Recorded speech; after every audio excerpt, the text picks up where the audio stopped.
Edward is the same colour as Thomas and the same size as James. He can pull carriages and push trucks.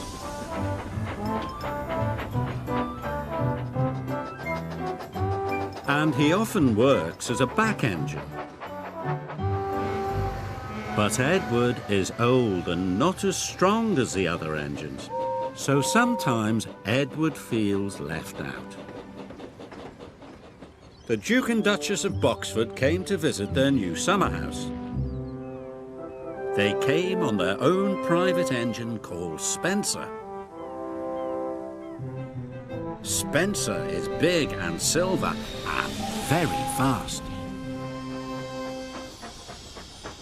When Spencer pulled into Knapford, his driver had exciting news for him.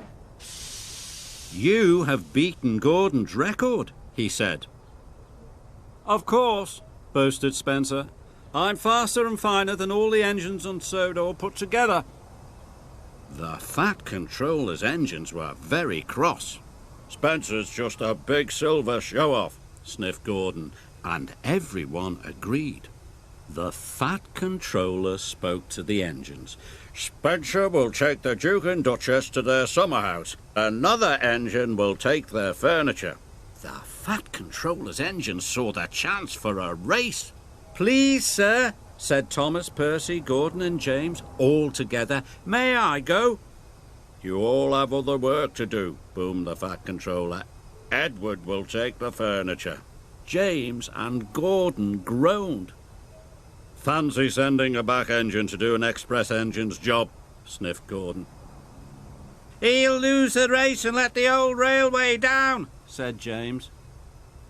Thomas and Percy were cross. Edward was their friend.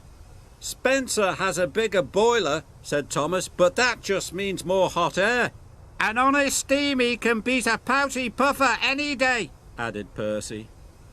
Edward set off, slow and steady. "Will do my best, will do my best," he puffed.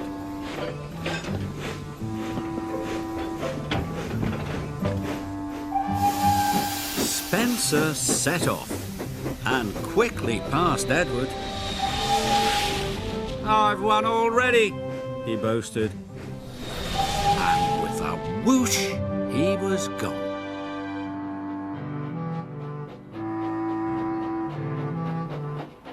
Edward came to the bottom of a steep hill. The freight was heavy and he felt very tired.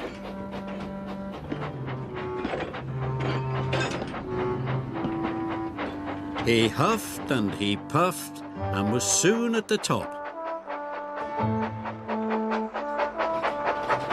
He could see Spencer in the distance and set chase at once. Edward raced down the hill.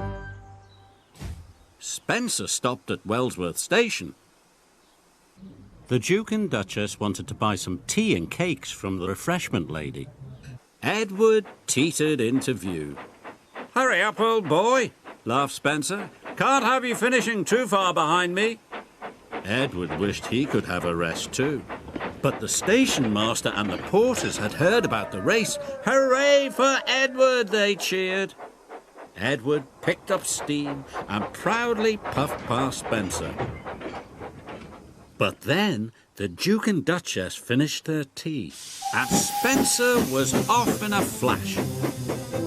He roared past Edward. "Fastest and best," he chirruped.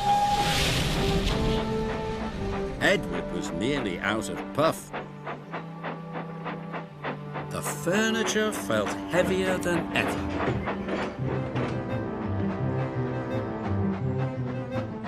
Up ahead, Spencer had to stop. The Duke wanted to take some photographs of the countryside. The Duke set up his camera. Spencer closed his eyes. "Nothing to worry about," he said lazily.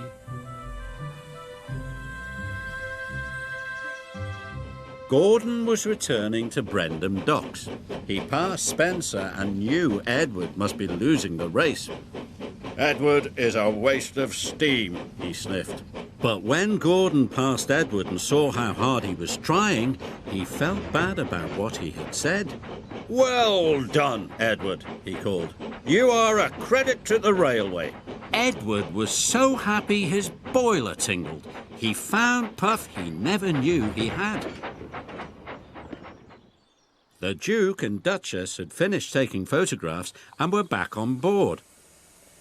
"Time to go," said his driver and rang the bell. But nothing happened. Spencer was dreaming of victory. He didn't hear the bell.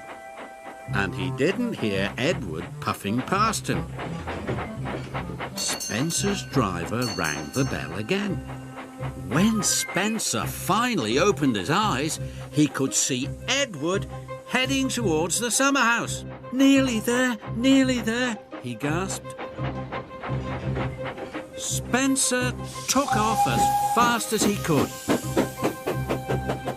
But as he reached the siding, his driver ordered him to slow down. "These are old tracks and you are a very heavy engine," he said.